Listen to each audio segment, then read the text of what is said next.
Let's see. There's a beautiful morning in Portland, Oregon. For those of you that don't know the beauty that is the Pacific Northwest. The gray beauty. The gray beauty. Some of you will be watching it right over there at the Moda Center, where the NCAA basketball tournament will be played this weekend. So this is what it's like in the Pacific Northwest. It is like this probably 9 months a year. Right? About 9 months a year? I hope not. But it's like this quite a bit. A lot. But that's what makes everything so green. So it makes everything so mossy. We're on our way to me and Big Red here. Big Red, Philip Snell. We're on our way to teach neurocentric approach. So we have had this in the works for about, gosh, we've been waiting to teach this course for like 2 years because of COVID. The regulations for COVID here have been pretty strict. So we're just now getting back into the swing of education, educating doctors, educating strength coaches on how to address and correct pain. Coffee. So I know some of you are not familiar with this thing called rain because you don't see it very much, especially you in the African continent. Well, I guess now there's some flooding going on in Lagos, quite a bit. But and would you believe that this is probably one of the most commuted cities in the country by bike? People actually ride their bikes through this shit. I tried it once, it wasn't for me. Oh, to Kabuki, right? Mm-hmm. It's not the other way? Nope. Is it Clackets here? Yep. Turns out I don't know where I'm going anymore. Oh, right, the highway that takes our bucket. Gotcha. Good morning, everyone.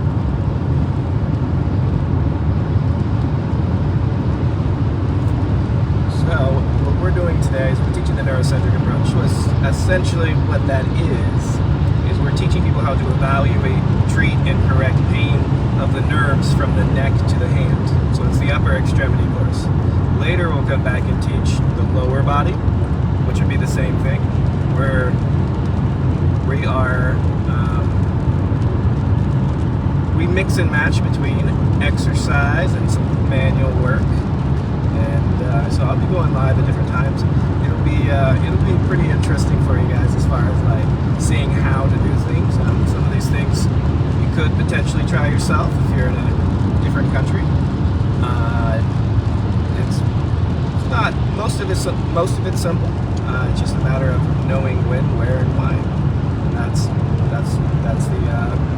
devil's in the details.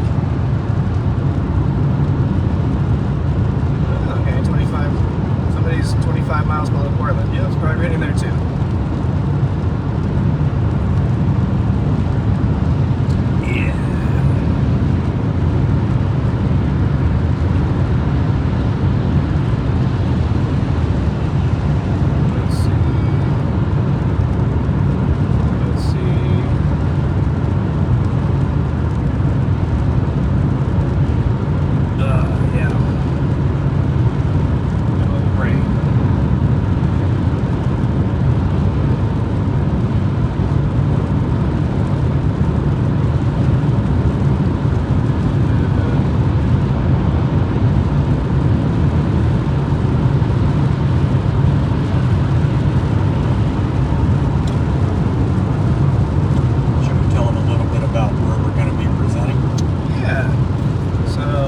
Presenting at Kabuki Strength. It is the home of some of the most strongest, most powerful men in the world. And women. And women. Apologies. How many world records you set in this building? Or how many world record holders are there?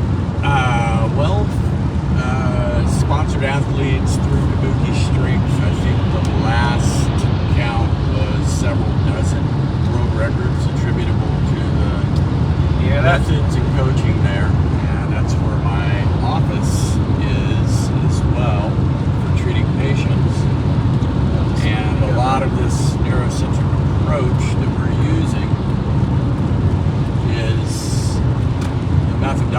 I've used with these athletes for the last 13 or 14 years. So what Justin and I are unveiling with this weekend is literally material that addresses the highest level of human performance and keeps these athletes in training, setting records. But the cool part is it also works for average folks with pain, because I don't just only work with world record holding athletes. I treat regular folks like you guys do. Yeah. So one of our friends, Chris, you guys will meet later. He's literally deadlifted 1,011 pounds 3 times. He did that for 2 reps. 2 reps. But he back squatted that for 3 reps. He back squatted 1,000 pounds for 3 reps. 1,001 pounds for 3 reps. That was right at the beginning of the pandemic, before lockdown.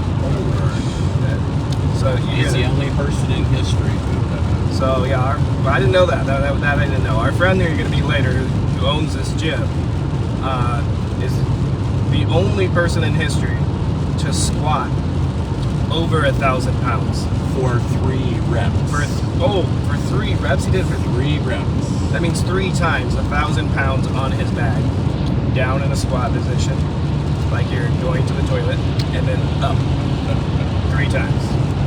It's insane.